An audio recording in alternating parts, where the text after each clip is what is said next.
Electricity हम लोग start करते हैं आज, और काफ़ी डिटेल में हम लोग इसको कवर कर चुके हैं पहले, तो उतना डिटेल में तो अब नहीं जाना है क्योंकि काफ़ी 20 वीडियोस लगे थे इलेक्ट्रिसिटी को कवर करने में, काफ़ी डिटेल हुआ है। तो उसके लिए वो उतना डिटेल अगर आप देखना चाहते हैं तो फिर वो वीडियोस हम शेयर कर देंगे। उसका स्मार्ट PDF कई लोगों से शेयर भी हुआ था, दोबारा शेयर कर देंगे NTSC वाले ग्रुप में, तो उसको आप धीरे धीरे देखते रहिएगा। अदरवाइज़ हम रिवीजन करा देंगे एक बार आपका, जितना NTSC का सिलेबस है, या कह सकते हैं दोनों ही बोर्ड्स का, CBSE ICSE बोर्ड का जो भी सिलेबस है उसको ध्यान में रखते हुए उससे भी थोड़ा सा अच्छा रिवीजन करा देंगे। और मेन हमारा जो टारगेट रहेगा वो ये रहेगा कि हम क्वेश्चंस उसके ऊपर बेस्ड कुछ अच्छे क्वेश्चंस कर लें। वैसे आपने थ्योरेटिकली उसको बहुत अच्छे लेवल पे पढ़ रखा है, हमने क्वेश्चंस भी अच्छे अच्छे सॉल्व कर रखे हैं, लेकिन अब भूल गए होंगे आप, ये जुलाई में हमने किया था। तो फिर से अब इसको एक बार दोबारा रिवाइज़ करना ज़रूरी है इससे पहले कि हम क्वेश्चंस पे आएँ। बाकी जैसे कि हमने कहा, वो डिटेल्ड जो प्लेलिस्ट है वो अगर आपको चाहिए, जो कि बहुत अच्छी है, बहुत इंपॉर्टेंट है, तो उसका हम स्मार्ट PDF शेयर कर देंगे। ठीक है, चलिए स्टार्ट करते हैं। मेनली क्या है, देखिए स्टैटिक करंट, स्टैटिक इलेक्ट्रिसिटी से क्वेश्चंस आना बहुत मुश्किल है, नहीं आएंगे तो उस पर दोबारा जाने से कोई फ़ायदा नहीं है। मेनली करंट इलेक्ट्रिसिटी से ही क्वेश्चंस बनने हैं। तो स्टैटिक का पोर्शन भी पिछली बार हमने आपको कराया था, यानी जुलाई में जो हुआ है उसमें आपके कूलॉम्स लॉ पे क्वेश्चंस भी थे, कराए थे हमने काफ़ी सारे।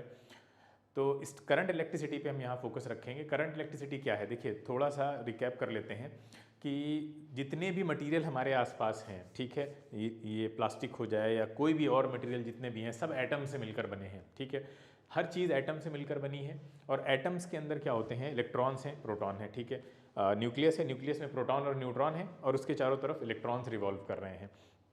अब होता यह है कि जब दो चीज़ें आपस में कांटेक्ट में आती हैं, कोई भी दो चीज़ें आपस में कांटेक्ट में आएंगी और उनके बीच में अगर रबिंग होती है किसी भी तरह की, जैसे कि मान लीजिए दो ऑब्जेक्ट हैं और वो आपस में अगर कांटेक्ट में आते हैं, ठीक है, ये मान लीजिए इनके बीच में हम रबिंग कराते हैं, किसी तरह कांटेक्ट होता है, तो कांटेक्ट में दोनों के बीच में इलेक्ट्रॉन्स का ट्रांसफ़र होता है। ठीक है, एक बॉडी इलेक्ट्रॉन्स लूज़ कर देती है और अल्टीमेटली दूसरा गेन कर लेता है उसको। तो मान लीजिए इनके बीच एक रबिंग हुई, रबिंग से पहले अगर रबिंग नहीं हो रही थी तो दोनों जो ऑब्जेक्ट हैं उनमें भी जितने उनके न्यूक्लियस में नंबर ऑफ प्रोटॉन्स होते हैं उतने ही नंबर ऑफ इलेक्ट्रॉन्स थे। तो इसका मतलब ये है कि किसी भी एटम में अगर नंबर ऑफ प्रोटॉन्स और नंबर ऑफ इलेक्ट्रॉन्स ये दोनों बराबर हैं तो वो इलेक्ट्रिकली न्यूट्रल कहलाएगा।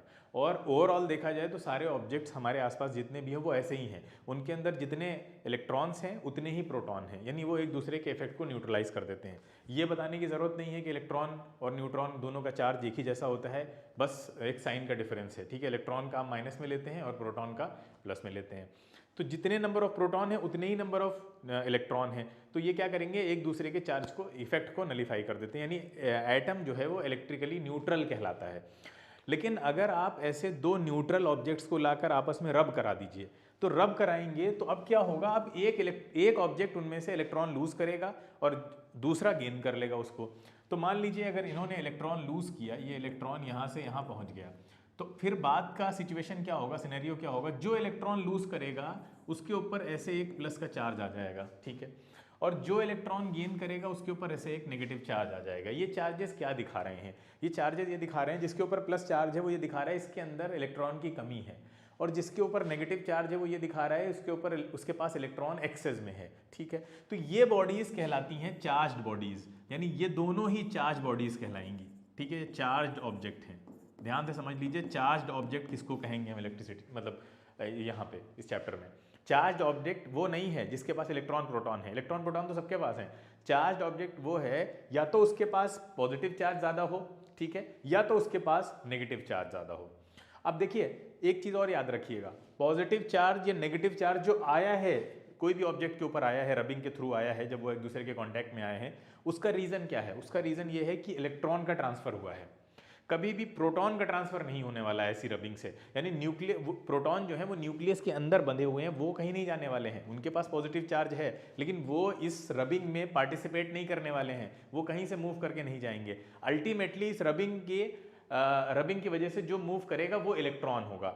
अब इलेक्ट्रॉन यहां से चला गया है तो जिसके ऊपर प्लस चार्ज है वो, ये इसका मतलब ये नहीं कि उसके बाद प्रोटॉन कहीं से आ गया है इसलिए ज्यादा हो गया है, प्रोटॉन इसलिए ज्यादा हो गया है क्योंकि इलेक्ट्रॉन कम हो गया है, क्योंकि इलेक्ट्रॉन चला गया, पहले बराबर थे, मान लीजिए 16 प्रोटॉन थे 16 इलेक्ट्रॉन थे, एक इलेक्ट्रॉन चला गया तो 15 इलेक्ट्रॉन बचे, तो प्रोटॉन ऑटोमेटिकली बढ़ गया। तो नंबर ऑफ प्रोटॉन कभी भी कहीं से आके नहीं बढ़ेगा, कोई दूसरा कोई प्रोटॉन नहीं दे देगा किसी को।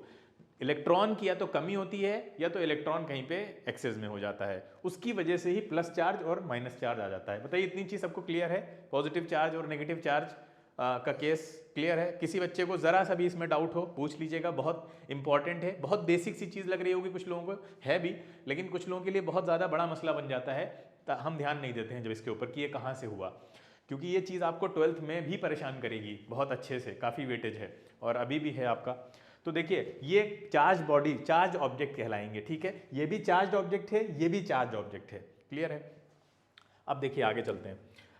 यहाँ पे करंट की फिलॉसफी क्या है? देखिए हम लोग जब जैसे अभी भी अपना डे टू डे लाइफ में चल रहे हैं, ठीक है, अदर ऑब्जेक्ट से टकरा रहे हैं, ठीक है, हवा से टकरा रहे हैं, यानी हवा हमारी बॉडी से रब कर रही है, यानी रबिंग हर जगह हो रही है, हर जगह हम एक दूसरे से टच करते रहते, रबिंग होती रहती है। तो रबिंग हो रही है तो इसका मतलब वहाँ पे फ्रिक्शन के थ्रू पे चार्जेस का ट्रांसफर होता रहता है, ठीक है, चार्जेस एक्यूमुलेट होते रहते हैं, कहीं भी आपने देखा होगा। तो चार्जेस, और ये चीज़ आपने कई बार एक्सपीरियंस भी की होगी कि हम लोग जब मान लीजिए आपकी बॉडी पे बहुत सारा चार्ज एक्यूमुलेट हो गया है रबिंग की वजह से, आप घूम रहे थे, या ड्राई एयर में भी ऐसा होता है, हवा में जब ड्राइनेस ज़्यादा बढ़ जाती है तो रबिंग बहुत ज़्यादा होने लगती है, तो आपकी बॉडी चार्ज एक्यूमुलेट करने लगती है। अब जैसे ही आप कहीं पे किसी मेटेलिक ऑब्जेक्ट के पास पहुंचते हैं, मान लीजिए आप घर से उतर के गए और आपने डोर नॉब को हाथ लगाया, तो कभी कभी आपने देखा होगा या किसी भी मेटेलिक ऑब्जेक्ट को हाथ लगाया तो हल्का सा शॉक लगा, देखा है, कभी महसूस किया है? कभी भी किसी ऑब्जेक्ट पे शॉक लगता है हमको, वो शॉक क्या है? वो शॉक समझते हैं, चलिए क्या है वो। पहली चीज हमें समझ में आ गई कि कोई बॉडी के ऊपर चार्ज कैसे एक्यूमुलेट होता है, कैसे होता है, क्या रीजन है उसका, चार्ज कैसे एक्यूमुलेट होता है? रबिंग के थ्रू हम, हाँ बस ठीक है, टकराते रहते हैं। तो मान लीजिए आपकी बॉडी पे तमाम सारा नेगेटिव चार्ज आ गया है जो आपको दिख नहीं रहा है, ठीक है, ये मान लीजिए बॉडी खूब कायदे से चार्ज हो गई है। अब क्या होगा, आप या दूसरी तरीके से भी हो सकता है ना, पॉजिटिव चार्ज भी हो सकता है इलेक्ट्रॉन की कमी हो जाए, ये भी पॉसिबल है। अब दोनों केस हम बना देते हैं आपके सामने। ये एक सिनेरियो वो है जिसमें आपकी बॉडी पे पॉजिटिव चार्ज है, ठीक है, और ये सिनेरियो वो है जिसमें आपकी बॉडी पे नेगेटिव चार्ज है। अब मान लीजिए आप जाते हैं डोर नॉब के पास, ठीक है, ये डोर नॉब है, आप इसको पकड़ते हैं। अब देखिए दोनों ही केसेस में क्या होने वाला है, डोर नॉब क्या है? डोर नॉब एक मेटेलिक ऑब्जेक्ट है, मेटेलिक ऑब्जेक्ट है। मेटेलिक ऑब्जेक्ट की खास बात क्या होती है कि उसके अंदर चार्जेस का कंडक्शन बहुत आसानी से हो जाता है, यानी चार्जेस का लेना देना बहुत आसानी से हो जाता है, स्मूथली हो जाता है। तो आपने जैसे ही इसको हाथ लगाया तो इलेक्ट्रॉन क्या करेंगे, मूव करेंगे यहाँ से यहाँ। और दूसरे वाले केस में क्या होने वाला है बताइए, इस नॉब से इलेक्ट्रॉन आपके पास आएंगे, है ना, क्लियर है? अब आपकी बॉडी में जब भी चार्जेस का मोशन टेक प्लेस करेगा, यानी किसी और ऑब्जेक्ट से चार्ज आपकी बॉडी में आएगा या आपकी बॉडी से किसी और ऑब्जेक्ट में चार्ज जा रहा है, आप मेनली ये वाला केस ज़्यादा होता है प्रोमिनेंट, ठीक है, उसमें तो इतना दिक्कत नहीं है। इसमें ज़्यादा होता है कि अगर किसी ऑब्जेक्ट से आप मान लीजिए पॉजिटिवली चार्ज हो गई आपकी बॉडी, तो कहीं भी किसी मेटेलिक ऑब्जेक्ट से अगर इलेक्ट्रॉन आपकी बॉडी में फ्लो कर गया, तो चार्जेस का जब भी फ्लो होता है तब झटका लगता है, करंट लगता है, डिपेंडिंग अपॉन कि कितने चार्जेस आपकी बॉडी में आए हैं। कम आएंगे एक दो तो वैसे भी नॉर्मली, मतलब एक दो का मतलब ये है कि कम, अगर बहुत ज़्यादा कम क्वांटिटी में आ रहे हैं तो फ़र्क नहीं पड़ता है, पता नहीं चलता है। लेकिन जब ये चीज़ ज़्यादा क्वांटिटी में होती है तो शॉक लगता है, और बहुत ज़्यादा क्वांटिटी में होती है तो बहुत ज़्यादा शॉक लगता है, क्लियर है? तो शॉक कैसे लगता है? शॉक हमेशा तभी लगेगा जब आपकी बॉडी में चार्ज एंटर करेगा, और क्वांटिटी ऑफ चार्ज बढ़ती जाएगी, शॉक बढ़ता चला जाएगा। तो वो इस वजह से लगता है कि ये जो रबिंग के थ्रू जो, और इस तरह की इलेक्ट्रिसिटी को, यानी जब रबिंग के थ्रू दो बॉडीज आपस में चार्जेस को एक्यूमुलेट कर लें, अपोजिट चार्जेस को, और फिर जब उनका मिलन कराया जाए तो वो फिर एक बॉडी से दूसरी बॉडी में जो चार्ज का फ्लो होता है, थोड़ी देर के लिए होता है, बहुत थोड़ी देर के लिए, फिर वो दोनों बॉडी आपस में न्यूट्रलाइज हो जाती है। भाई आपने भी देखा होगा, शॉक लगता है, लगता ही थोड़ी ना रहता है ना, तो वो लग के खत्म हो जाता है तुरंत ही। तो ये जो थोड़ी देर के लिए ऐसी बॉडीज के बीच में जो इस तरह के फ्रिक्शन की वजह से, रबिंग के वजह से उनके ऊपर जो चार्जेस इकट्ठा हो गए थे, वो जब आपस में मिलते हैं और एक दूसरे को न्यूट्रलाइज करते हैं, इस तरह के फ्लो को स्टैटिक इलेक्ट्रिसिटी कहा जाता है। इस तरह की इलेक्ट्रिसिटी को, यानी चार्जेस का फ्लो क्या है, यही इलेक्ट्रिसिटी है, इलेक्ट्रिक करंट है, तो इस तरह के फ्लो को स्टैटिक इलेक्ट्रिसिटी कहा जाता है। क्लियर है? इतनी बात समझ में आ रही है? स्टैटिक इलेक्ट्रिसिटी का मतलब क्या है? स्टैटिक इलेक्ट्रिसिटी कहाँ काम करती है? ऐसे ऑब्जेक्ट्स में काम करती है जहाँ फ्लो जो है वो बहुत छोटा होता है, शॉर्ट लिव्ड होता है, बहुत शॉर्ट टर्म के लिए होता है, बहुत थोड़े टाइम के लिए होता है। अब इसी की वजह से स्टैटिक इलेक्ट्रिसिटी की वजह से आप चल पाते हैं आगे। हमने एग्जांपल भी आपको दिया था कि हम जो चल पाते हैं ना ग्राउंड पे, उसका रीज़न भी यही है।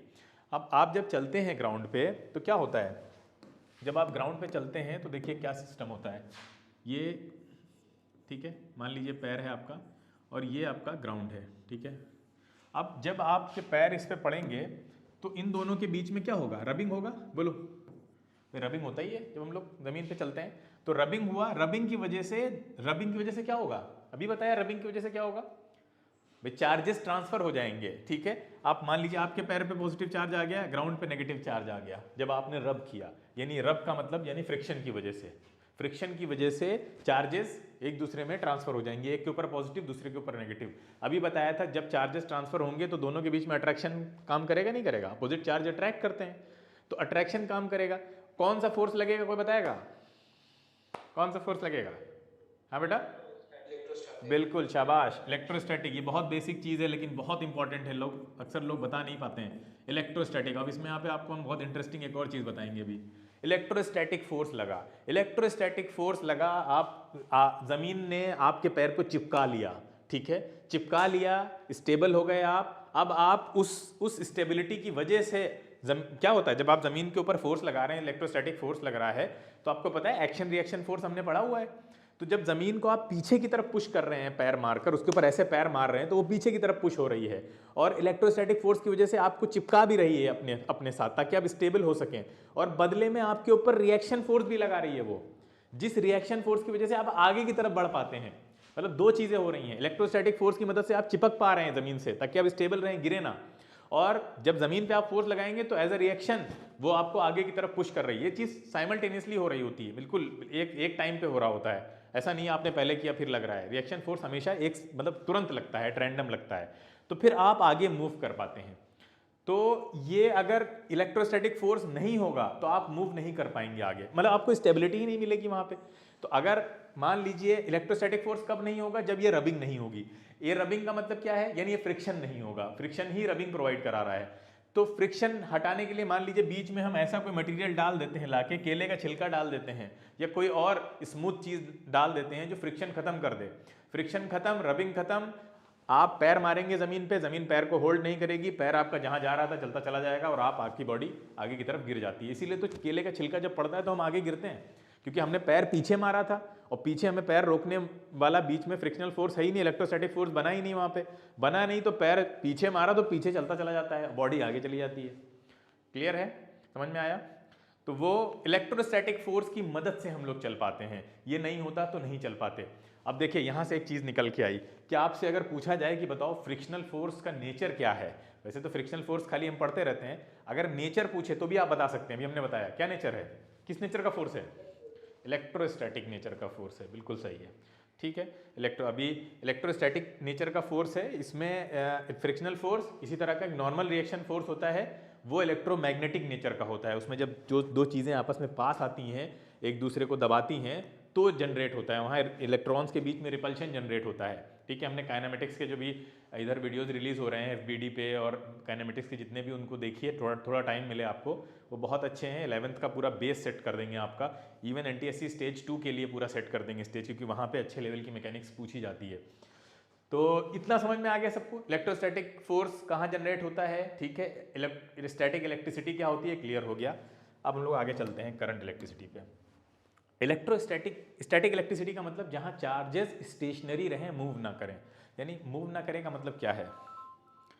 मूव ना करें का मतलब ये है बेटा कि आपने दो चीज़ों को रब किया, अच्छा रब किया तो एक के ऊपर नेगेटिव एक के ऊपर पॉजिटिव आ गया, दोनों मतलब अपना खड़े हुए हैं, चार्जेस मूव नहीं करेंगे अनटिल एंड अनलेस कि आप दोनों को पास ले आए, ठीक है। तो अदरवाइज मोशन नहीं होता, तो वो उनको बोलते हैं स्टैटिक चार्जेस, ठीक है। अगर इन्हीं चार्जेस को हम मूव करा दें, और मूव थोड़े टाइम के लिए नहीं, थोड़े टाइम के लिए तो यहाँ भी मूव करते हैं, जब आप पास लाएंगे तो मूव करके खत्म कर देंगे, न्यूट्रलाइज करके। लेकिन अगर ये चार्जेस के बीच मोशन चलता रहे एक बॉडी से दूसरी बॉडी और वो रुके ना, लगातार चलता रहे, ठीक है, एक फ्लो होता रहे, करंट जैसे वाटर पानी फ्लो होता रहता है, जैसे हवा फ्लो होती रहती है, ऐसे ही ये चार्जेस अगर फ्लो होना शुरू हो जाएं, लगातार फ्लो करते रहें, फ्लो बना रहे, मेंटेन हो जाए, वो इलेक्ट्रिसिटी जो बनेगी उसको बोलेंगे करंट इलेक्ट्रिसिटी, ठीक है। तो करंट मतलब जब चार्जेस को हम फ्लो करा दें, स्टैटिक मतलब जहां चार्जेस रुके हुए हैं, फ्लो नहीं कर रहे हैं। तो फ्लो कैसे कराएंगे आप चार्जेस को, वो भी हम आगे देखेंगे। तो पहले फिलहाल हमें समझ में आया कि बेसिक फिलॉसफी करंट की ये है, जहां जब चार्जेस फ्लो करने लग जाएंगे वहां पे जो करंट बनेगी उसको हम बोलेंगे इलेक्ट्रिक करंट, ठीक है। तो देखिए यहाँ पे आप क्या दिया हुआ है, ये चार्जेस हैं, ठीक है, रेस्ट पे हैं, अभी मूव नहीं कर रहे हैं, तो यहाँ पे कोई करंट नहीं बनेगी, ठीक है, ये रेस्ट में है चार्जेस।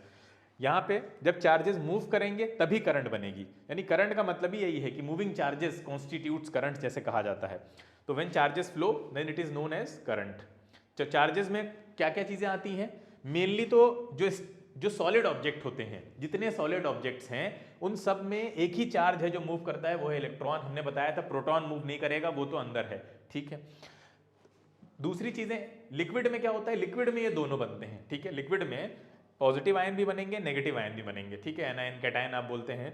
तो लिक्विड के अंदर ये दोनों चीजें पाई जाती हैं, यानी वहां पॉजिटिव चार्ज भी मूव करता है, नेगेटिव चार्ज भी मूव करता है, यहां सिर्फ और सिर्फ इलेक्ट्रॉन ही मूव करता है। आगे चलते हैं।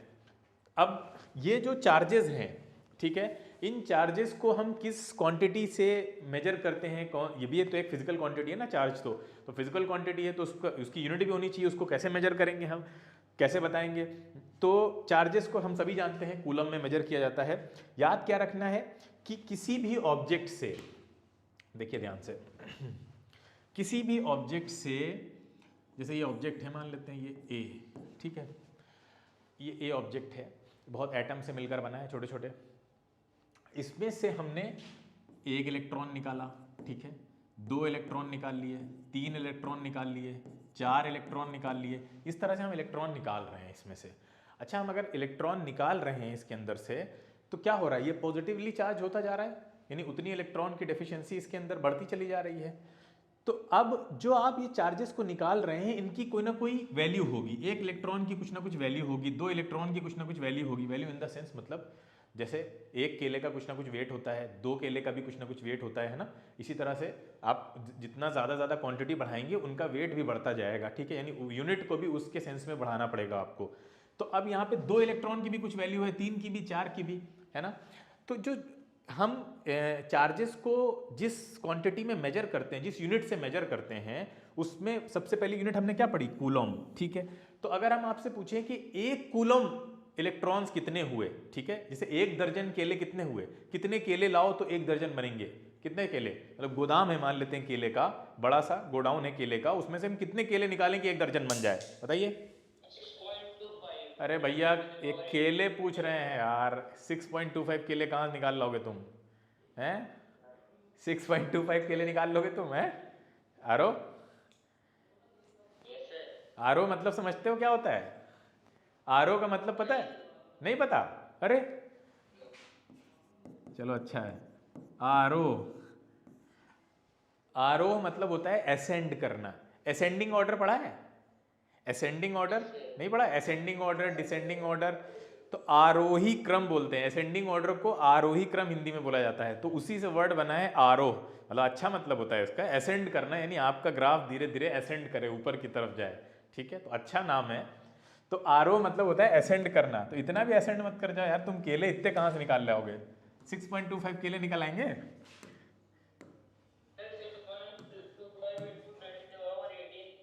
हाँ हाँ, इलेक्ट्रॉन सही, तो इसी से, हाँ हाँ ठीक है ठीक है ठीक है, तो मैं मजाक कर रहा था। वो गोडाउन से अगर आप 12 केले निकाल लेते हैं, तो मतलब 1 दर्जन बनाने के लिए 12 केले निकालने पड़ेंगे, है ना। ऐसे ही एक होता है बेकर्स डोजन, शायद मुझे सही से याद नहीं आ रहा है, बेकर्स डोजन बोलते हैं या क्या बोलते हैं, जिसमें आपको 144 काउंटिंग लेनी होती है, यानी 12 × 12, जब उतने निकालेंगे तो शायद वो बेकर्स डोजन बनता है। इसी तरह से अगर आपसे हम कहें 1 कूलम बनाना है आपको, तो 1 कूलम बनाना है तो आपको कितने निकालने पड़ेंगे, अच्छा 1 मोल बनाना है तो कितने निकालने पड़ेंगे, 1 मोल बनाना है तो कितने निकालने पड़ेंगे बताओ। हाँ, एवोगाड्रो नंबर जिसको बोलते हैं ना, उतना निकालना पड़ेगा, वो भी एक तरह की काउंटिंग है, केमिस्ट्री में भी आपने पढ़ा होगा इसी तरह से। तो काउंटिंग है। इसी तरह से एक कूलम बनाना है तो कितने इलेक्ट्रॉन निकालने, एक निकालने, दो निकालने, तीन निकालने, नहीं भैया इतने निकालने पड़ेंगे। किसी बॉडी से इतने इलेक्ट्रॉन अगर निकले और निकल के दूसरी जगह चले गए, इसका मतलब है एक कूलम चार्ज निकल के इधर से उधर चला गया। अब इतना इलेक्ट्रॉन बोलना थोड़ा सा ज़्यादा मतलब टीडियस हो जाएगा, थोड़ा हेक्टिक हो जाएगा, तो हमने उसके लिए एक छोटा वर्ड निकाल लिया। जैसे कि एक मोल बोलना ज़्यादा आसान है, 6.023 इंटू 10⁻23, ये बोलना थोड़ा सा ज़्यादा मुश्किल है ना। तो उसके लिए एक मोल बोल दिया। 12 केले बोलने से अच्छा एक दर्जन केले बोल दो। तो वो थोड़ा सा ईजीनेस के लिए, कन्वीनियंस के लिए छोटे वर्ड्स जो है वो डिस्कवर कर लिए गए हैं, बना लिए गए हैं। तो ये एक कूलम इतने का मतलब है, इतने इलेक्ट्रॉन जब एक बॉडी से निकल के दूसरी बॉडी में चले जाएंगे तो इसका मतलब है एक कूलम चार्ज फ्लो हो गया। इतनी बात समझ में आ गई? बोलो आगे चलें। चलिए, हाँ, तो करंट क्या है? जब कभी भी एक सेकेंड में, एक पर्टिकुलर टाइम में कितने इलेक्ट्रॉन या कितना चार्ज फ्लो कर गया।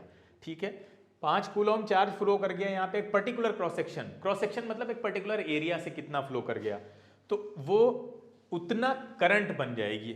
मतलब करंट, कितनी करंट फ्लो हुई। जैसे भाई करंट फ्लो क्या है, अभी हमने बताया था, करंट फ्लो है चार्जेस का फ्लो। चार्जेस कितने टाइम में कितने एरिया से फ्लो कर रहे हैं, इसको बोलते हैं करंट। तो अगर कहीं से 5 कूलम चार्ज फ्लो कर गए एक सेकंड में, तो अगर आपसे पूछा जाए बताओ कितनी करंट बनी, तो ये फॉर्मूला है निकालने का। बल्कि फॉर्मूला क्या है, यहीं से आ जाएगा फॉर्मूला। 5 कूलम चार्ज फ्लो हुआ है 1 सेकंड में, तो 5 कूलम बाय 1 उतना करंट हो गई। अब करंट की यूनिट क्या है? करंट की यूनिट एम्पियर है, हम सभी जानते हैं, सिर्फ रिवीजन हो रहा है ये। तो I is equal to Q upon T। ठीक है, Q है नंबर ऑफ चार्जेस, कितने चार्ज फ्लो कर गए हैं। तो Q को आप ये भी लिख सकते हैं, क्या लिख सकते हैं भाई, Q नंबर ऑफ चार्जेस हैं, Q नंबर ऑफ चार्जेस हैं, तो Q को आप N इंटू E भी लिख सकते हैं। E है एक इलेक्ट्रॉन का चार्ज और N है नंबर ऑफ इलेक्ट्रॉन्स, है ना। तो नंबर ऑफ इलेक्ट्रॉन, जितने इलेक्ट्रॉन फ्लो हुए हैं, और E है आपका एक इलेक्ट्रॉन का चार्ज, जो कि आपको पता है क्या होता है, 1.6 इंटू 10⁻19। ठीक है, और माइनस भी लगा दीजिए, ये हुआ। तो एक फॉर्मूला यहां से ये भी निकल के आ गया, I is equal to Q upon T तो होता ही है, और Q को NE रख देंगे अगर हम, तो NE अपॉन T भी हो गया। ये बहुत छोटे छोटे फॉर्मूले हैं, इनसे क्वेश्चन बन जाते हैं, इसलिए इनको याद रखिएगा। ठीक है, कई बार हम लोग कंफ्यूज हो जाते हैं इन सब में। तो अब करंट क्या, वो क्या है, यूनिट क्या है, वो है एम्पियर। ठीक है, एंड्री मैरी एम्पियर के नाम पे रखा गया है, सब आपको पता है। निकालना कैसे, ये दो फॉर्मूले बहुत इंपॉर्टेंट है, Q अपॉन T और NE अपॉन T। ठीक है, इससे हर जगह क्वेश्चन बन जाता है। अब क्वेश्चन की जो क्या बोलते हैं, कितना अच्छा क्वेश्चन है, इस पे डिपेंड करता है कि कितनी वैरायटी के क्वेश्चन बन सकते हैं इससे। ठीक है, तो क्वेश्चन इससे इजी भी बन सकता है, मॉडरेट भी बन सकता है, डिफिकल्ट भी बन सकता है, इसी फॉर्मूले से। तो इसको इग्नोर मत करिए कि ये बहुत हल्का फॉर्मूला है, फॉर्मूला बहुत अच्छा है, इसलिए इसको नोट डाउन कर लीजिएगा। आगे चलते हैं हम लोग। ये समझ में आ गया हमें, rate of flow of electric charge, जिसको हम इलेक्ट्रिसिटी कहते हैं, rate of flow of electric charge. ठीक है, अपना साल खराब करेंगे, मतलब ये 10th में अगर कोई बच्चा ऐसा कर रहा है तो अपना पूरा साल खराब करने की तैयारी में है, वो छोड़ा नहीं जाएगा। ठीक है, चलिए कुछ इंपॉर्टेंट चीज़ें जल्दी से जो हमारे काम की हैं, जहाँ से क्वेश्चन बनते हैं। अब बहुत समझा दिया हमने आपको पूरा, क्या होता है इलेक्ट्रिक करंट, क्या होती है, सारी चीज़ें। अब वो पॉइंट्स नोट करते जाइए। देखिए सबसे पहला क्या पूछ रहा है, in a conductor 6.25 into 10⁻16 electrons flow from its end A to B in 2 second, find the current flowing through the conductor. जल्दी बताओ, देखते हैं कितना आ रहा है। क्या फॉर्मूला बताया था, Q upon T, I is equal to Q upon T, लेकिन उन्होंने Q is equal to NE upon T भी फॉर्मूला आपको बताया था। इलेक्ट्रॉन का नंबर्स आपको दे रखा है 6.25 इंटू 10⁻16। चार्ज कितना लेंगे इलेक्ट्रॉन का, चार्ज कितना लेंगे, 1.6 टू 10⁻⁻19 डिवाइडेड बाई टाइम कितना है, 2। ऐसे ही करेंगे, ऐसे ही करेंगे, कुछ गलत है बताओ जल्दी से, सही है। तो इसको कैलकुलेट करना है सीधे, और क्या बचा अब इसमें, ये हो जाएगा 0.8 की मल्टीप्लाई कराइए 6.25 से, कितना आएगा, 8 5 ज़ा 40, 8 2 ज़ा 16 एंड 4 20, 8 6 ज़ा 48 एंड 2 50। ठीक है, और यहाँ पे पॉइंट लग जाएगा मुझे लगता है, हाँ।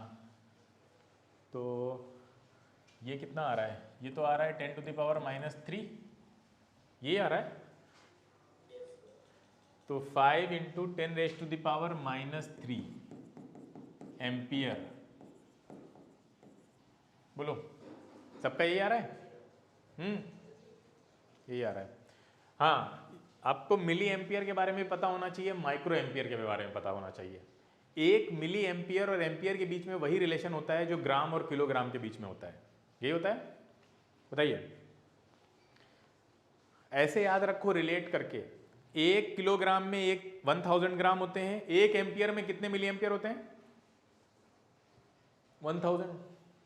क्लियर है? हाँ, इसी तरह से माइक्रो एम्पियर में जाएंगे तो 10⁻6 हो जाएगा, ठीक है। 1 एम्पियर में 10⁻⁻6 या 10⁻6 माइक्रो एम्पियर हो जाएंगे। मिली एम्पियर तक तो याद ही रखिए कम से कम, ऐसे माइक्रो भी याद होना चाहिए। क्लियर है? जिन लोगों को समझ में नहीं आया वो ऊपर देखें, हमने लगाया हुआ है क्वेश्चन, आगे चलते हैं हम लोग, ठीक है। अगला देखिए, a current of 1.6 milliampere flows through a conductor if charge on an electron is -1.6 × 10⁻⁻19 coulomb, find the number of electrons that will pass each second through the cross section of that conductor. जल्दी बताओ, जल्दी करिए। 10⁻16 आ गया। देखिए current यहाँ पे दे रखी थी आपको 1.6, उधर क्या है, चार्ज एक इलेक्ट्रॉन पे इतना है, तो n × e तो दे ही रखा है आपको 1.6 × 10⁻⁻19 डिवाइडेड बाई t। टाइम कितना है पर सेकंड पूछ रहा था क्या? हाँ 1 है, तो 1 हो गया। अब देख लीजिए यहाँ पे, ये तो आपका साफ साफ दिख रहा, कट जाएगा और n = हो जाएगा 1/10⁻⁻19 जो कि ऊपर जाएगा 10⁻19, यही आ रहा है। हाँ ठीक है, तो मिली एम्पियर को एम्पियर में चेंज करेंगे तो ये हो जाएगा, है ना। तो इसमें कितना आ जाएगा हमारे पास आंसर, ये 10⁻³ होगा, तो 10⁻16। ठीक है, नेक्स्ट आगे चलते हैं। हाँ, ओम्स लॉ। ओम्स लॉ क्या है, उससे पहले हम एक चीज़ समझते हैं पहले, कि अभी हमने आपको बताया था कि देखिए यहाँ पे जो चीज़ समझाई जा रही है ये नोट्स में नहीं मिलेंगी, तो इसको ध्यान से समझिएगा, वीडियो तो खैर मिल ही जाएगा। देखिए अभी हमने ये बात की कि करंट क्या होती है। करंट का मतलब होता है एक चार्जेस का फ्लो, यानी इलेक्ट्रॉन्स का फ्लो बोल सकते हैं। अब कोई ऑब्जेक्ट है, कोई ऑब्जेक्ट है सपोज करिए, ठीक है। इलेक्ट्रॉन्स जो फ्लो करते हैं, ध्यान से सुनना, इलेक्ट्रॉन्स जो फ्लो करते हैं उनका फ्लो एक बॉडी से दूसरी बॉडी में तब होगा जब उन दोनों के बीच में कोई कनेक्ट हो, है ना। हवा में तो फ्लो नहीं कर जाएंगे। बोलो, क्या ए ऑब्जेक्ट है और ये बी रखा हुआ है, क्या यहाँ मान लीजिए एक इलेक्ट्रॉन एक्सेस में है और यहाँ एक प्लस चार्ज एक्सेस मतलब दिया हुआ है, यानी इलेक्ट्रॉन की कमी है, तो क्या ये यहाँ से कूद के जंप करके पहुँच जाएगा? नहीं, हाँ नहीं, बिल्कुल सही, बस ठीक है। अब इसका मतलब ये है कि जो हम फ्लो की बात कर रहे हैं वो या तो दो ऑब्जेक्ट को पास में लाइए तो फ्लो होगा, और या तो with in the object flow होगा, है ना। या तो दो ऑब्जेक्ट को पास में लाइए तो फ्लो होगा, और या तो with in the object flow होगा। दो ऑब्जेक्ट को पास में लाओ तो जो फ्लो होता है उस इलेक्ट्रिसिटी को हम पढ़ चुके हैं, क्या बोलते हैं? स्टैटिक बेटा, करंट नहीं, स्टैटिक। हाँ, वो शॉर्ट टर्म होता है, शॉर्ट टर्म होता है, ठीक है, वो खत्म हो जाएगा। लेकिन करंट इलेक्ट्रिसिटी में क्या होगा, फ्लो जो है वो कॉन्टिन्यू रहेगा। अच्छा, फ्लो कॉन्टिन्यू रहने के लिए दूसरी चीज़ ये बची कि with in the object flow हो। अब with in the object flow होने के लिए आपके पास जो चीज़ फ्लो हो रही है वो इस कंडीशन में होनी चाहिए कि वो फ्लो कर सके। अच्छा, फ्लो होने के लिए उस चीज़ को सबसे पहली कंडीशन ये होती है कि वो फ्री होना चाहिए, और दूसरी कंडीशन क्या आपको बताएगा? पहली चीज़ तो फ्री होना चाहिए, ऑब्वियस सी बात है, आप फ्री नहीं है तो कैसे आप भागेंगे? आप बंधे हुए हैं तो आपको भागने के लिए, इधर उधर दौड़ने के लिए फ्री होना चाहिए। दूसरी चीज़ क्या चाहिए? बड़ा कॉमन सेंस है। आवाज़ बहुत कम आ रही है बेटा, आदित्य बोल रहे हैं, बहुत कम आवाज़। क्या होना चाहिए? फिर से बताओ। हाँ शाबाश, एनर्जी होनी चाहिए, बिल्कुल सही बात है। कोई भी, जैसे इलेक्ट्रॉन को अगर फ्लो होना है तो इलेक्ट्रॉन के फ्लो होने की दो कंडीशन समझो। पहला तो फ्री हो, कि कोई रोक टोक ना हो, फ्लो में कोई पकड़े ना बैठा हो, इनको आज़ाद होने चाहिए। दूसरा ये कि वो उसके लिए एनर्जी भी तो चाहिए, वरना कैसे दौड़ोगे। ठीक, दो चीज़ें चाहिए। अब आप ये समझिए कि दुनिया में जितने तरह के एटम्स पाए जाते हैं, सॉरी एटम्स बता रहे हैं, एलिमेंट्स पाए जाते हैं, जितने मटेरियल्स पाए जाते हैं, उन सब मटेरियल के अंदर हमें ये देखना पड़ेगा कि ये दोनों कंडीशंस कहाँ कहाँ फुलफिल हो रही हैं। अच्छा, जिन मटेरियल के अंदर ये दोनों कंडीशन फुलफिल होंगी वहीं तो इलेक्ट्रॉन भाग रहे होंगे, दौड़ रहे होंगे। क्लियर है? तो कौन से मटेरियल हैं जहाँ पे इलेक्ट्रॉन्स फ्री भी इजीली हो सकते हैं और उनके पास एनर्जी भी हो, एनर्जेटिक भी हो। अच्छा, एनर्जी तो खुद से नहीं आएगी, ये कैसे आएगी? अरे ये कैसे आएगी? अरे देनी पड़ेगी बेटा, एनर्जी तो देनी पड़ती है ना, एनर्जी तो देनी पड़ती है, एनर्जी अंदर से तो डेवलप नहीं हो पाएगी, तो ये तो देनी पड़ेगी आपको। ठीक है। अच्छा, जब आप एनर्जी देंगे तो ये दोनों काम होंगे। कौन से दोनों काम? वो फ्री भी होगा उसी एनर्जी को लेकर और उसी एनर्जी को लेकर दौड़ेगा भी, है ना? क्लियर है? जैसे वो वाला गेम होता है, वो वाला गेम कौन सा होता है जिसमें ये दौड़ के आते हैं और ऐसे पीछे से एक को धक्का देते हैं, वो उठ के दौड़ने लगता है, आप बैठ जाते हैं उसकी जगह पे, क्या बोलते हैं उसको? हैं? खो खो, खो खो, बिल्कुल सही, शाबाश, खो खो बोलते हैं उसको। खो खो गेम में नहीं होता है कि आप मतलब बाकी लोग बैठे होते हैं, आप ऐसे दौड़ के आते हैं और उसको आपने धक्का दिया, वो उठ के चला गया, आप उसकी जगह पे बैठ गए। तो कुछ उसी तरह का कि कोई ऐसा चाहिए आपको, कुछ ऐसी चीज़ चाहिए जो इलेक्ट्रॉन्स को ऐसे धक्का मिले या वो एनर्जी मिले जिससे वो आज़ाद भी हो जाए, फिर एनर्जी को लेकर दौड़े भी इधर से उधर। अब देखिए ये चीज़ कहाँ मिलती है, थोड़ा सा समझते हैं अंदर चल के। बस देखिए, हम हर एक एटम में क्या होता है, हर एक एलिमेंट में एटम होते हैं छोटे छोटे, ये देखिए इस तरह के। और उन एटम्स में अरेंजमेंट ये होता है कि इलेक्ट्रॉन रिवॉल्व कर रहा होगा चारों तरफ, ठीक है, और जो आपका न्यूक्लियस है उसके अंदर प्रोटॉन बंद होंगे। प्रोटॉन का तो सवाल ही नहीं उठता है कि वो किसी तरह फ्री हो पाए, वो तो अंदर बंद है जेल में, ठीक है। इलेक्ट्रॉन में पॉसिबिलिटी होती है। पॉसिबिलिटी क्या होती है कि जैसे मान लीजिए बीच में आपका ये न्यूक्लियस है, न्यूक्लियस में इलेक्ट्रॉन, वो प्रोटॉन और न्यूट्रॉन होंगे, और ये सब शेल्स बने होते हैं जिसमें इलेक्ट्रॉन घूम रहा होता है। अब इलेक्ट्रॉन को इस शेल्स में घूमने पर मजबूर भी कौन करता है? यही न्यूक्लियस की बाइंडिंग एनर्जी, ठीक है। बाइंडिंग एनर्जी जो उसको पकड़े रहती, खींचे रहती कि तुम यहीं रहोगे, तुम कहीं जाओगे नहीं, ठीक है, तुमको इसी के अराउंड घूमना है। तो सबसे ज्यादा बाइंडिंग एनर्जी किस इलेक्ट्रॉन पे इफेक्ट डाल रही होगी? पहली शेल वालों पे, बोलो, जो यहाँ पे होंगे, क्योंकि ये बहुत करीब है। अच्छा, ये जो बाइंडिंग एनर्जी का असर है, ये जैसे जैसे आप न्यूक्लियस से दूर जाएंगे कम होता जाएगा, बोलो, है ना। दूसरे शेल में सबसे कम होगा इसका असर, आगे जाएंगे तीसरे शेल में और कम होगा इसका असर। क्लियर है? तो अगर आपको इलेक्ट्रॉन को किसी एलिमेंट के एटम्स में से आजाद भी कराना है तो वो वाले इलेक्ट्रॉन होंगे जो आउटर मोस्ट शेल में होंगे।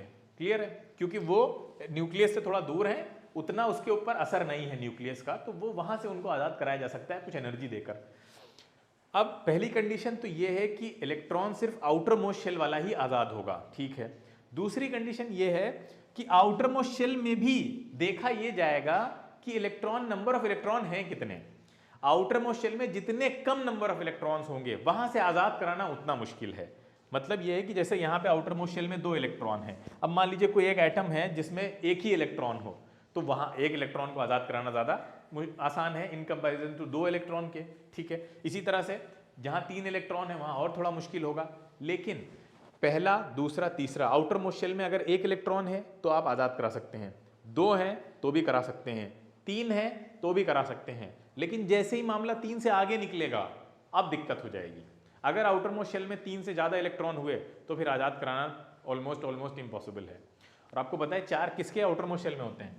बहुत फेमस है आपका कार्बन, और इसीलिए कार्बन के अंदर आपको फ्री इलेक्ट्रॉन मिलना पॉसिबल नहीं होता है। क्लियर है? उसका रीजन यही है कि बाइंडिंग एनर्जी इतनी ज्यादा हो जाएगी कि फिर आप जो एनर्जी फ्री कराने के लिए देंगे वो सफिशिएंट नहीं होगी, आजाद नहीं हो पाएगा वो। तो एक सबसे आइडियल कंडीशन क्या है? एक होना चाहिए आउटर मोस्ट शेल में। क्लियर है? सबसे आइडियल कंडीशन है कि आउटर मोस्ट शेल में एक होना चाहिए। जिसके आउटर मोस्ट शेल में एक इलेक्ट्रॉन होगा उसको आप सिर्फ रूम टेम्परेचर के बराबर ही एनर्जी दे दीजिए ना, तो वो रूम टेम्परेचर पे ही इलेक्ट्रॉन छोड़ देगा, अपना जो ऑर्बिट है उसको छोड़ के, और वो एलिमेंट के अंदर घूमने लगेगा। तो मान लेते हैं कॉपर को लेते हैं, जैसे कॉपर है, कॉपर का इलेक्ट्रॉनिक वो जो एटॉमिक नंबर होता है वो होता है 29, ठीक है। इसको आप अगर इलेक्ट्रॉनिक कॉन्फ़िगरेशन बनाएंगे तो आप देखेंगे कि इसमें जो आउटर मोस्ट शेल में कितने इलेक्ट्रॉन मिल रहे हैं, कितने मिलते हैं कॉपर में? 1। हाँ, अगर इसका बनाएंगे तो आपको 1 मिलेगा, बना के देख लीजिए। अच्छा, 1 है, आइडियल कंडीशन है, रूम टेम्परेचर पे ही छोड़ देगा ये। रूम टेम्परेचर पे छोड़ देगा तो जितने हमने व्हाइट इलेक्ट्रॉन आपके सामने यहाँ पे बनाए हुए हैं ये सब हैं आपके वो इलेक्ट्रॉन जिन्होंने अपना ऑर्बिट छोड़ दिया है। और एक एलिमेंट के अंदर कितने एटम्स होते हैं, millions of billions of atoms होते हैं, काउंटलेस, आप कहाँ तक काउंट करेंगे। तो जितने एटम होंगे हर एटम में से इलेक्ट्रॉन निकले होंगे, तो इतने सारे फ्री इलेक्ट्रॉन्स आपको कॉपर के अंदर मिलेंगे, जिसको आइंस्टाइन ने कहा था ओशियन ऑफ इलेक्ट्रॉन, कि बिल्कुल ऐसा लगता है कि वो समंदर है, इलेक्ट्रॉन्स का समंदर, जैसे पानी का समंदर होता है ऐसे इलेक्ट्रॉन्स का समंदर। इतने इलेक्ट्रॉन अंदर घूम रहे होंगे, तैर रहे होंगे, लिटरली तैर रहे होंगे, उसके अंदर फ्लो कर रहे होंगे, ठीक है, जैसे पानी फ्लो करता है, इसीलिए इलेक्ट्रिसिटी को फ्लो ऑफ चार्जेस बोल दिया जाता है, इसी वजह से कि इतने अमाउंट में है जिसकी हद नहीं। तो अब ये क्या है, ये बहुत तेजी से इधर उधर घूम रहे हैं। इनके पास एनर्जी कहाँ से आई, आप नहीं दी है, रूम टेम्परेचर वाली एनर्जी ली इन्होंने और ये आज़ाद हो गए और इस एनर्जी से इधर उधर घूम रहे हैं, इनका फ्लो हो रहा है, ठीक है। अब लेकिन इनका जो फ्लो होता है वो बहुत रैंडम होता है। रैंडम मतलब डायरेक्शनल नहीं होता है, ठीक है। अगर कोई चीज़ एक डायरेक्शन में नहीं फ्लो करेगी तो उसकी जो एनर्जी वो वेस्ट हो जाएगी। यानी कोई बच्चे हैं छोटे छोटे और वो बहुत बहुत एनर्जेटिक हैं, घूम रहे हैं इधर से उधर, लड़ाई कर रहे हैं, तो वो क्या होगा, एक दूसरे से लड़ने में उनकी सारी एनर्जी चली जाएगी। इलेक्ट्रॉन के साथ भी यही होता है, इलेक्ट्रॉन फ्री तो हो गए, ठीक है, लेकिन वो कोई आधे इलेक्ट्रॉन एक तरफ भाग रहे हैं, आधे दूसरी तरफ जा रहे हैं और एक दूसरे से लड़ भिड़ के एक दूसरे की एनर्जी को क्या कर दे रहे हैं, वेस्ट कर दे रहे हैं। रैंडम मोशन हो रही है, सारे सबके पास एनर्जी है, रैंडम मोशन हो रही है। अगर ये मोशन रैंडम नहीं होती तो आप यही कॉपर वायर को लेकर किसी बल्ब को लगा के आराम से जला सकते थे। इस कॉपर वायर को लेते और इसमें आप बल्ब लगाते, जो भी आपको अप्लायंसेस इससे यूज में लेना था उसको लेकर आप आराम से इसको बल्ब को जला लेते। क्यों, क्योंकि इलेक्ट्रॉन एक डायरेक्शन में मूव करते और ये सारी एनर्जी आप यहाँ बल्ब में ले लेते इलेक्ट्रॉन्स की। लेकिन ऐसा पॉसिबल इसलिए नहीं क्योंकि ये रैंडम मोशन कर रहे हैं, अब आपस में ही लड़ भिड़ के अपनी एनर्जी खराब कर रहे हैं। तो आपने सोचा कि आपने ये तो पता लगा लिया कि भाई इसके अंदर फ्री इलेक्ट्रॉन होते हैं और बड़े काम के हैं, अगर हम इनकी एनर्जी को एक डायरेक्शन में कर दें तो हम इस एनर्जी का यूज़ कर सकते हैं, हम इससे बल्ब जला सकते हैं, पंखा चला सकते हैं, ठीक है, बाकी सारी इक्विपमेंट्स को चला सकते हैं, ठीक है। लेकिन उसके लिए आपको क्या करना पड़ेगा, इनको एक डायरेक्शन में मूव कराना पड़ेगा। अब एक डायरेक्शन में मूव कराना कैसे पॉसिबल है, कैसे पॉसिबल, हाँ, अब फील्ड को आसान शब्दों में बताते हैं कि इलेक्ट्रॉन को अगर एक डायरेक्शन में मूव कराना है तो फिर इनको आप वो चीज़ सामने रखिए इनके जिससे ये अट्रैक्ट होते हैं, और वो है पॉजिटिव चार्ज। अगर आप यहाँ पे बहुत सारा पॉजिटिव चार्ज यहाँ पे रख दें, लाकर पॉजिटिव चार्ज यहाँ पे बहुत सारा रख दें तो इलेक्ट्रॉन क्या होंगे, इधर भागना शुरू करेंगे। इस फ्लो को और ज़्यादा आप मेंटेन करना चाहते हैं तो दूसरी साइड पे वो चीज़ रख दीजिए जिससे डरते हैं इलेक्ट्रॉन, यानी जिससे दूर जाना चाहते हैं, नेगेटिव चार्ज, बिल्कुल सही। तो नेगेटिव चार्ज आपने बहुत सारा यहाँ पे रख दिया, यानी ऐसा कुछ बेसिक अरेंजमेंट बनाना पड़ेगा ताकि ये इधर फ्लो करते रहें, ठीक है, ये एक डायरेक्शन में फ्लो करना स्टार्ट हो जाए इनका, और ये चीज़ लगातार बनी भी रहे, मतलब ये जो आपका पॉजिटिव चार्ज है ये लगातार मेंटेन रहे और इधर नेगेटिव चार्ज भी मेंटेन रहे, ताकि ये साइकिल पूरी चलती रहे, ये हमेशा फ्लो होता ही रहे। तो ये बेसिक अरेंजमेंट दिमाग में आया होगा लोगों के स्टार्टिंग में कि अच्छा ऐसा कुछ करते हैं तो एक डायरेक्शन में फ्लो कराएंगे, तो रास्ते में आप कोई भी चीज़ लगा दें, बल्ब लगा दें, रॉड लगा दें, ये इलेक्ट्रॉन जब गुजरेंगे तो वो एनर्जी यूज़ कर लेगा, जो अप्लायंस आप लगाएंगे उसके थ्रू होके निकलेंगे ना, ये मजबूर हो जाएंगे बीच में से निकलने के, और जब उसके थ्रू होके निकलेंगे तो आप कुछ ऐसा अरेंजमेंट बनाएंगे कि वो एनर्जी भी उसकी यूज़ हो जाएगी, तो वो अप्लायंसेस जलेगा आपका। तो ये इलेक्ट्रॉन की एनर्जी को यूज़ करने के लिए आपको ये चीज़ करनी पड़ेगी।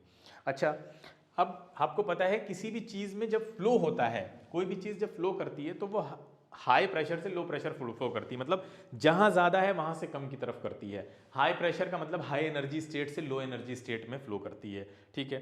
तो इलेक्ट्रॉन भी जब फ्लो करेंगे तो इलेक्ट्रॉन जब नेगेटिव से पॉजिटिव की तरफ फ्लो करेंगे हमेशा, क्योंकि इलेक्ट्रॉन नेगेटिव से नेगेटिव रिपल्शन होता है और पॉजिटिव की तरफ वो अट्रैक्ट होते हैं। अच्छा, नेगेटिव से नेगेटिव रिपल्शन यही इसीलिए होता है क्योंकि फिर नेगेटिव को अगर पास लाएंगे तो आपको वर्क करना पड़ेगा, एनर्जी देनी पड़ेगी, तब उनको पास ला सकते हैं आप, जबकि नेगेटिव टू पॉजिटिव में ऐसा नहीं ज़रूरत होती करने की, ये नेचुरल फ्लो है, वो इलेक्ट्रॉन नेगेटिव से पॉजिटिव की तरफ फ्लो करेगा ही करेगा।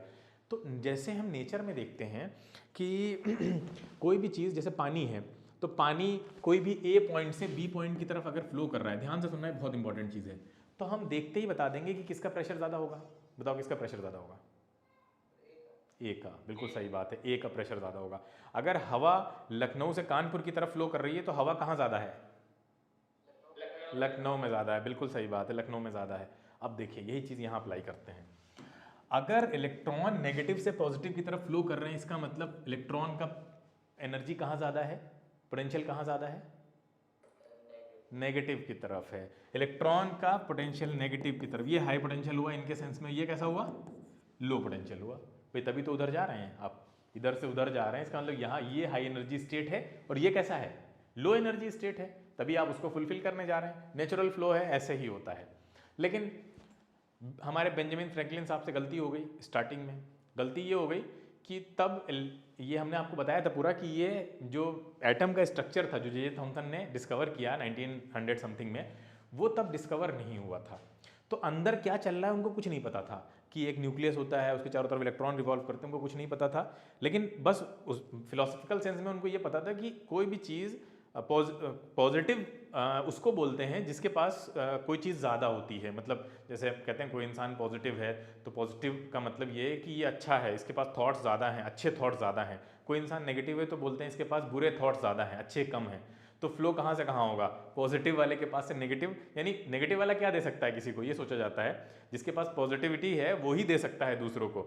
तो ये जो फ्लो की बातें थी उस टाइम पे, जिस टाइम इलेक्ट्रिसिटी को एक लिक्विड की तरह समझा जाता था, बिल्कुल जैसे पानी फ्लो करता है उस तरह से, तो वहाँ पे ये समझा जाता था कि अगर इलेक्ट्रिसिटी कहीं से कहीं फ्लो कर रही है, मान लीजिए यहाँ से यहाँ फ्लो कर रही है, तो फिर ये वाला जो एंड होगा वो कैसा होना चाहिए, नेगेटिव होना चाहिए, पॉजिटिव होना चाहिए, पॉजिटिव होना चाहिए।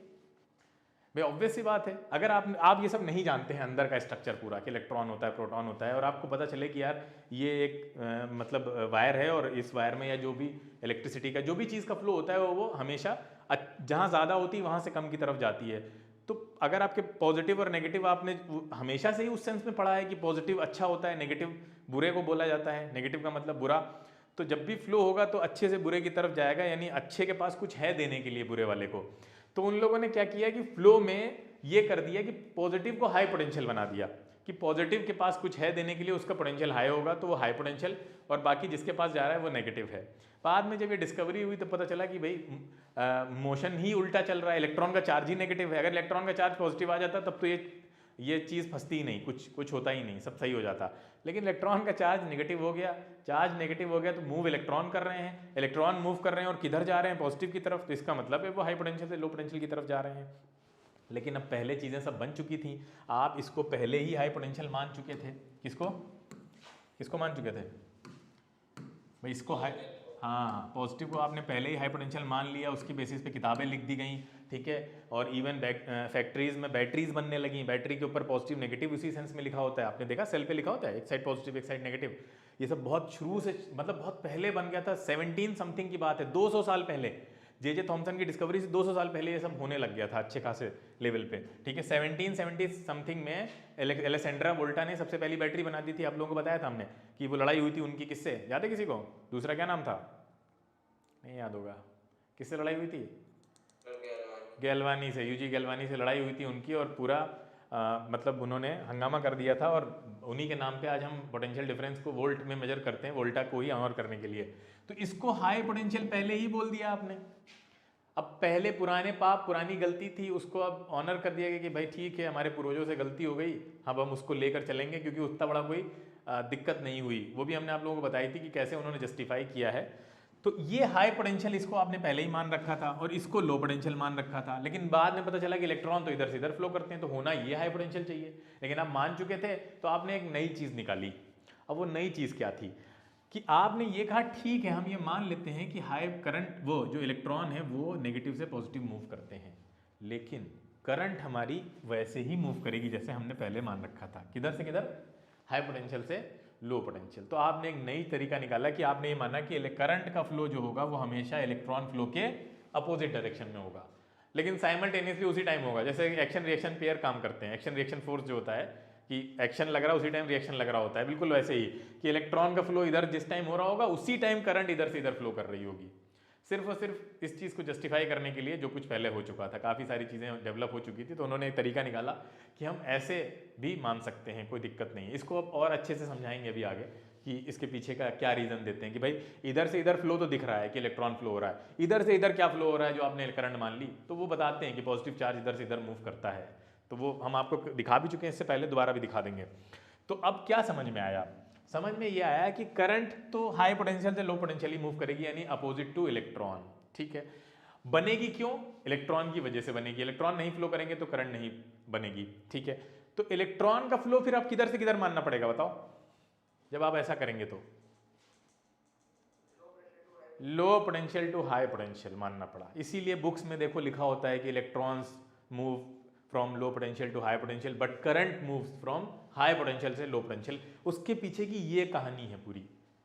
आई होप क्लियर हुआ होगा, कुछ समझ में आया क्या चल रहा था पहले, और ये ऐसा क्यों उन्होंने इतना ज़्यादा मतलब इलॉजिकल जो लगता है थोड़ा सा, वो ये है उसके पीछे का रीज़न कि वो सब चीज़ें बहुत पहले सब हो चुकी थी, डेवलप हो चुकी थी, इसलिए उसमें बहुत कुछ चेंजेस नहीं लाया गया। अब ये क्लासरूम में ज़्यादातर ये सब इतनी हिस्ट्री नहीं बताई जाती है इसके पीछे की, हम लोग रट लेते हैं इसको, जनरल बच्चे रट लेते हैं, उसके पीछे की कहानी अक्सर लोगों को नहीं पता होती है।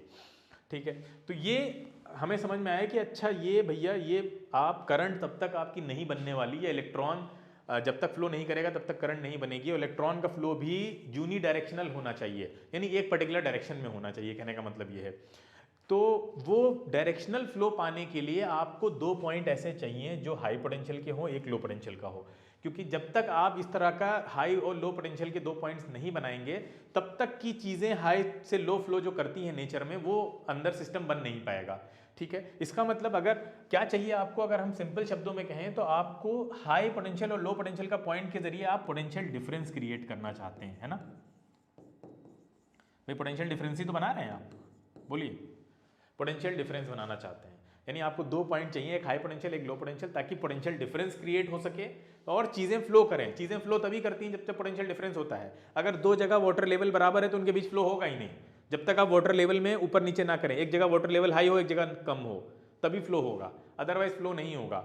इसी तरह से यहाँ पे अगर दोनों साइड पे पोटेंशियल सेम रहेगा तो फ्लो होगा ही नहीं, ये नेचर का रूल है। फ्लो करने के लिए एक जगह आपको हाई पोटेंशियल या हाई एनर्जी स्टेट में ले जाना पड़ेगा, दूसरे को लो पोटेंशियल या लो एनर्जी स्टेट में ले जाना पड़ेगा। देखिए फ्लो कराने के लिए क्वांटिटी का ही ज़्यादा कम होना जरूरी नहीं है, एनर्जी भी बढ़ा सकते हैं। जैसे कि पानी है, मान लेते हैं 2 बकेट हैं, दोनों बकेट में पानी आपका 1-1 लीटर है। ठीक है, देखिए ध्यान से, 2 बकेट हैं, दोनों बकेट में पानी बराबर है। ठीक है, 1 लीटर पानी है, 1 लीटर पानी है, आप पाइप लगा दीजिए, फ्लो नहीं होगा, है ना, क्योंकि लेवल बराबर है। क्लियर है। अब एक तरीका तो ये है कि एक बकेट में पानी थोड़ा बढ़ाइए आप, तो फ्लो होना स्टार्ट हो जाएगा, वहाँ पानी ज़्यादा हो जाएगा। दूसरा तरीका एक और है, क्या है दूसरा, क्या तरीका है? दूसरा तरीका ये है कि इस बकेट को थोड़ा ऊपर रख दीजिए, यहाँ बोलो, अब यहाँ से कनेक्ट करिए, पानी उतना ही है, पानी नहीं चेंज किया हमने, अब फ्लो होगा नहीं होगा? होगा। हाँ, अब हमने क्या किया, हमने इसका एनर्जी स्टेट बदल दिया। यहाँ पे इसके पास जो एनर्जी थी अब यहाँ बढ़ा दी, कौन सी एनर्जी बढ़ गई? Potential energy. हम या तो उसका एनर्जी स्टेट बढ़ा दें, एनर्जी लेवल बढ़ा दें, एनर्जी लेवल बढ़ गया तो भी फ्लो स्टार्ट हो जाएगा। तो क्वांटिटी बढ़ाने से भी होगा, अल्टीमेटली क्वांटिटी बढ़ाने से भी एनर्जी ही बढ़ती है, लेकिन ऐसे समझो कि क्वांटिटी बढ़ाने से भी होता है और एनर्जी बढ़ाने से भी होता है। तो यहाँ पे क्या होता है, यहाँ पे ऐसा नहीं होता है कि आप पॉजिटिव चार्ज कहीं से मार्केट से खरीद के लाए और आपने भर दिया, ठीक है, भरते जा रहे हैं आप, ऐसा नहीं, कोयले वाली ट्रेन जैसे होती है कि आप कोयला डालते जाइए ट्रेन चलती जाएगी, यहाँ पे वो चीज़ नहीं होती है, यहाँ पे एनर्जी बदलती है। ठीक है, ये हाई एनर्जी स्टेट है, ये लो एनर्जी स्टेट है जो उन्होंने बोल दिया, एक्चुअल में तो यही है हाई एनर्जी, लेकिन वो सब पुरानी गलतियाँ, ऐसे समझो। तो ये एक आपको हाई और लो एनर्जी स्टेट के 2 पॉइंट बनाने पड़ेंगे, और ये जब तक मेंटेन रहेंगे, जब तक यहाँ पे हाई एनर्जी यहाँ पे लो एनर्जी रहेगी, तब तक ये फ्लो चलता रहेगा। एज सुन एज ये दोनों सेम पोटेंशियल पे आए, ये फ्लो रुक जाएगा। ठीक है, अब ये जो काम है ये हम किससे लेते हैं पता है? पोटेंशियल डिफरेंस वाला बैटरी, हाँ, या सेल या बैटरी, बिल्कुल सही बात है। ये काम हमारे लिए कौन करता है? ये हमारे लिए सेल्स करते हैं। सबसे पहली दुनिया की बैटरी 1775 में बनी, एलेसेंड्रा वोल्टा एक साइंटिस्ट थे, उन्होंने ये बैटरी बनाई। कैसे बनाई उन्होंने ये बैटरी? देखो उस टाइम पे एक डिस्कवरी, एक बहस चल रही थी सब साइंटिस्ट के बीच में कि जो इलेक्ट्रिसिटी है उसका ओरिजिन कहाँ है, इलेक्ट्रिसिटी कहाँ से आती है, ओरिजिनेट कहाँ से हुई है। तो उस लड़ाई में ही मतलब कोई बहस उनकी चल रही थी, एक दूसरे साइंटिस्ट थे यूजी गलवानी, उन्होंने ये प्रूफ करने की कोशिश की कि इलेक्ट्रिसिटी जो है वो एक डाइसेक्शन कर रहे थे मेंढक का। ठीक है, मेंढक का, फ्रॉग का डाइसेक्शन कर रहे थे। डाइसेक्शन करते टाइम पे उन्होंने देखा, मतलब मर गया था वो, तो मरे हुए फ्रॉग में उन्होंने ऐसा कुछ देखा कि वो उसकी जो लेग है वो कुछ ऐसा कर रहे थे कुछ वायर से, तो लेग जो है वो मरे हुए जो वो था, डेड फ्रॉग था, उसकी लेग ट्विच कर रही थी, मतलब जैसे जिंदा, ऐसा लगता है जैसे जिंदा हो। तो वो बड़े एक्साइटेड हो गए, उन्होंने कहा कि जो है हमने पता लगा लिया इलेक्ट्रिसिटी कहाँ होती है। ठीक है, अब वो ट्विचिंग कैसे हो रही थी? ट्विचिंग ऐसे हो रही थी कि मान लेते हैं ये उसकी फ्रॉग की लेग है इस तरह से, तो वो क्या करते थे, रॉड जो था उनके पास, एक रॉड वो ऐसे स्पाइनल कॉर्ड में लगाते थे और दूसरा रॉड ऐसे लेग मसल में लगाते थे। ये मान लीजिए लेग मसल है, तो वो दोनों रॉड जब ऐसे लगाते थे तो वो उसकी वजह से वहाँ पे स्टैटिक इलेक्ट्रिसिटी जो है वो रॉड की वजह से जनरेट हो रही होगी, तो वो फॉर द टाइम बीइंग वहाँ पे वो चार्जेस डेवलप हो रहे थे और वो ट्विचिंग हो रही थी, ठीक है। तो ये चीज़ उन्होंने बहुत ज़्यादा एक्साइटेड हो कहने लगे, हमें पता चल गया कि वो एनिमल टिश्यू में है, यानी एनिमल टिश्यू के अंदर इलेक्ट्रिसिटी है, ठीक है, सोर्स है उसका। तो वोल्टा को ये चीज़ समझ में नहीं आई, उनका ये कुछ गड़बड़ है यहाँ पे मामला। तो उसकी वजह से उन्होंने फिर वो बैटरी का जो डिस्कवरी था, इन्वेंशन था, वो कर दिया, ये साबित करने के लिए कि ओरिजिन ह्यूमन्स के अंदर या एनिमल्स के अंदर नहीं है, वो बाहर ही है। वो जो ट्विचिंग हो रही थी वो एनिमल टिश्यू का कमाल नहीं था, वो ये जो रॉड आप यूज़ कर रहे थे कॉपर की, इनका कमाल था। मतलब ये था कि मेटल्स के अंदर ही काम हो रहा है, जो कुछ हो रहा है।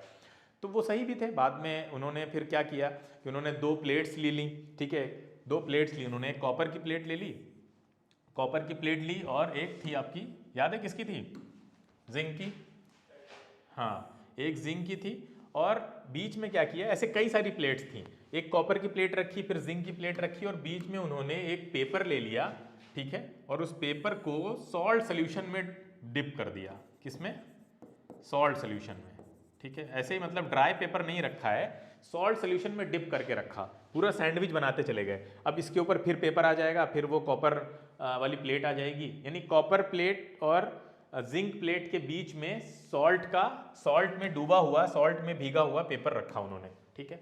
ये रेड वाली कॉपर प्लेट थी, ये वाली आपकी जिंक प्लेट है, और ये बीच में सॉल्ट सोल्यूशन में डिप किया हुआ पेपर था। अब ये जब इन्होंने एक के ऊपर एक के ऊपर एक रखा, तो यहाँ पे रेडॉक्स रिएक्शन स्टार्ट हो गई। पता है क्या होती है रेडॉक्स रिएक्शंस, क्या होती हैं? ऑक्सीडेशन रिडक्शन, हाँ, ऑक्सीडेशन रिडक्शन स्टार्ट हो गया। अच्छा, किसका ऑक्सीडेशन हुआ होगा, किसका रिडक्शन हुआ होगा, कुछ पता है? किसका हुआ था पता है? अब ये तो बताओ, केमिस्ट्री में पढ़ा होगा।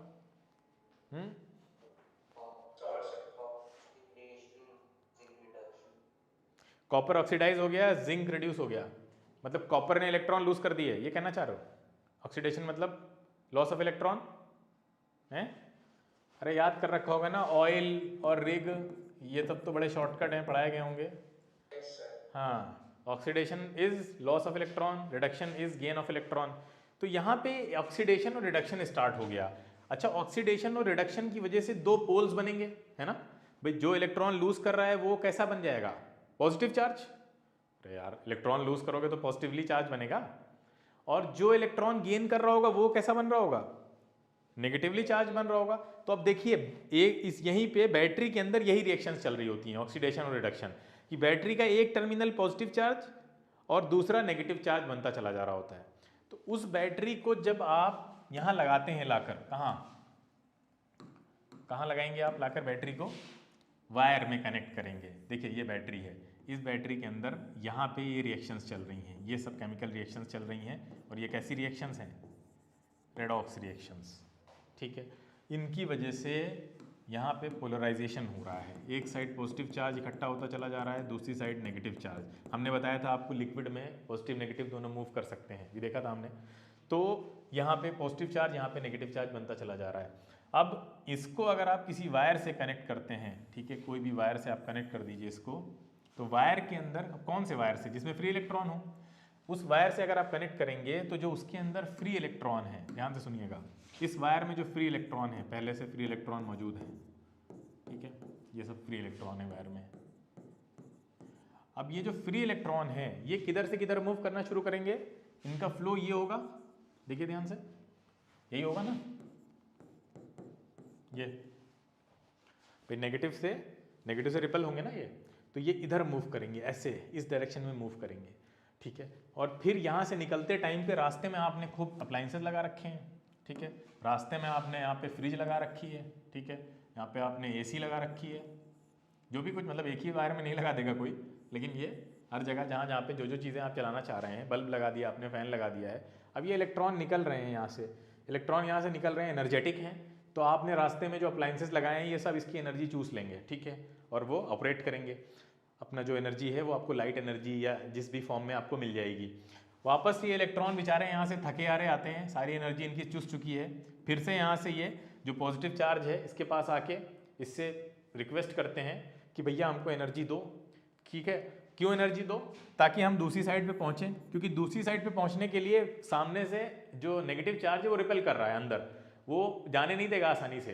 तो वो इनको यहाँ से यहाँ तक इलेक्ट्रॉन यहाँ जब एंटर कर रहा है तो यहाँ से इधर पहुँचाने का जो प्रोसेस है, ये जो वर्क किया जा रहा है इसके ऊपर, ये वर्क बैटरी करती है। यानी बैटरी इसको फिर से एनर्जाइज करती है कि लो तुमको हम एनर्जी दे रहे हैं, जाओ। तो बैटरी इसके ऊपर वर्क करती है, तब उसको एनर्जी मिलती है। आपको पता है एनर्जी का ट्रांसफर कैसे होता है? अगर आपसे पूछे कि एनर्जी ट्रांसफर कैसे होती है, पैसे का ट्रांसफर तो ऐसे कर देते हैं आप, बैंक अकाउंट से ट्रांसफर कर दिया आपने, कैश ऐसे दे दिया। एनर्जी कैसे देते हैं आप? कैसे देते हैं?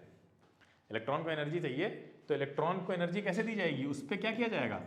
वर्क किया जाएगा। भाई हमने वर्क एनर्जी पावर में पढ़ा है, एनर्जी देने के लिए वर्क करना पड़ता है। जो वर्क करता है उससे एनर्जी चली जाती है, जिस पे होता है उसको मिल जाती है। तो ये बैटरी वर्क कर रही है तो बैटरी से एनर्जी जा रही है, और वो मिल किसको रही है? इलेक्ट्रॉन को मिल रही है। तो वो इलेक्ट्रॉन इधर से इधर बैटरी लेकर आती है उसको, और फिर से वो एनर्जी दे देती है। फिर ये भाई साहब ये पूरी ट्रेवलिंग करते रहते हैं और ऐसे जाकर अल्टीमेटली ये पूरा जो साइकिल है वो चलता रहता है। समझ में आई बात? और ये साइकिल कब तक चलता रहेगा? जब तक बैटरी इनको एनर्जी देती रहेगी। और जब बैटरी एनर्जी देना बंद कर देगी, ये केमिकल रिएक्शन बंद हो जाएंगी, बैटरी डेड हो जाएगी, तो ये फ्लो रुक जाएगा, जिसको हम बोलते हैं बैटरी डेड हो गई, बेकार हो गई, फेंक देते हैं, फिर दूसरी लगाते हैं। या रिचार्जेबल बैटरीज भी आती हैं कि आप उसको रिचार्ज कर लीजिए। रिचार्ज में क्या होता है, ये रिएक्शंस जो यहाँ पे इस तरह से चल रही थी कि इलेक्ट्रॉन को इधर से इधर भेज रही थी, वो उल्टा चलने लगती हैं, रिवर्स डायरेक्शन में। ठीक है, रिवर्सिबल रिएक्शंस चलने लगती हैं। तो ये फ्लो ऐसे मेंटेन रहता है।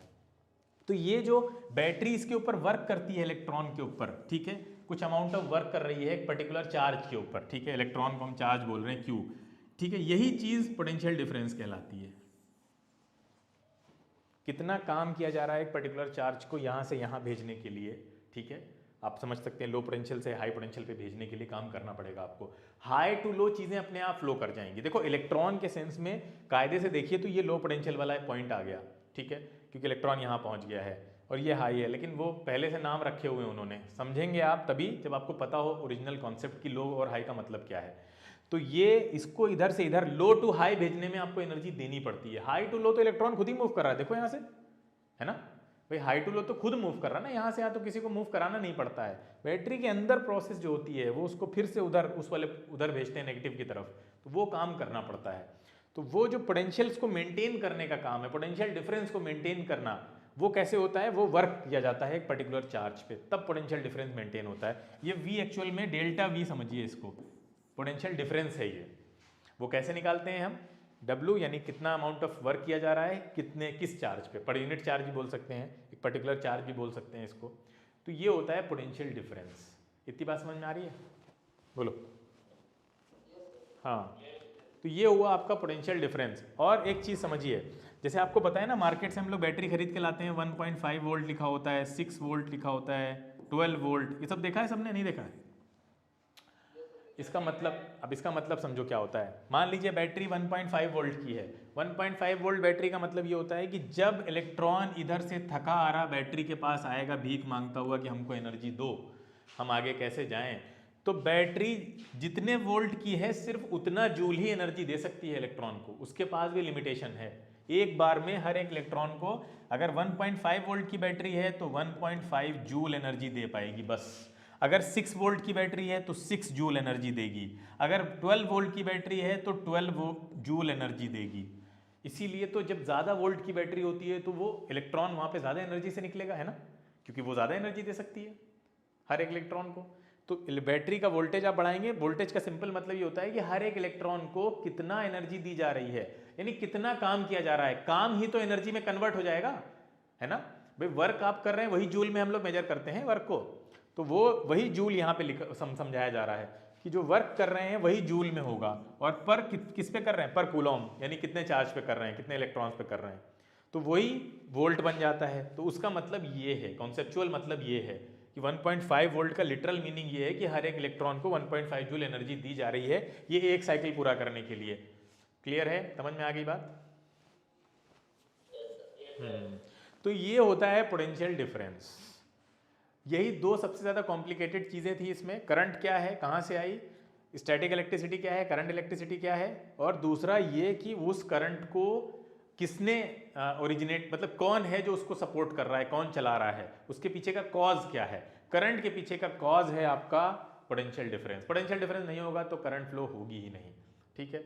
अब इसके आगे की चीज़ें इजी हैं, हम इसको बेस बना के आगे चलेंगे तो बहुत कॉम्प्लिकेटेड कॉन्सेप्ट्स को भी बहुत अच्छे से डील कर लेंगे। ईएमएफ हो गया, वोल्टेज हो गया, पोटेंशियल डिफरेंस हो गया, इनको भी अच्छे से सिंप्लीफाई करके समझेंगे। आज मुझे लगता है आपके हिस्ट्री सर की भी टाइम में थोड़ा सा ले लिया मैंने, तो एंड करना पड़ेगा। हाँ बेटा। सर यहाँ पे जैसे 1.5 वोल्ट की बात है तो 1.5 जूल एनर्जी देगी तो W is equal to V होना चाहिए, W upon Q is equal to V क्यों है? W अपॉन क्यू इसलिए है क्योंकि वो जो एनर्जी है बेटा वो एक चार्ज को ही दी जा रही है ना। तो कितने चार्ज की बात कर रहे हैं आप, मतलब एक साथ कितने चार्ज पे काम कर रहे हैं आप, तब आप बताएंगे ना क्यू अमाउंट ऑफ चार्ज की बात हो रही है या पर यूनिट चार्ज की बात हो रही है ना। एक चार्ज की बात हो रही है, दो की बात हो रही है, 10 की बात हो रही है। बात समझ में आ रही है भाई? आप जो काम कर रहे हैं इधर से इधर चार्ज को भेजने में, तो कितने चार्जेस पे काम कर रहे हैं आप, क्लियर है। तो वो वहां पे क्यू को नीचे इसलिए लिखा गया है कि फिर वो उतने से डिवाइड करेंगे तो पता चलेगा अच्छा इतने चार्जेस की बात हो रही है, 10 की, 20 की, 50 की, क्लियर है। यूनिट का मतलब एक की, समझ गए। यस। चलिए, तो फिर हम लोग नेक्स्ट सेशन में इससे आगे चलेंगे।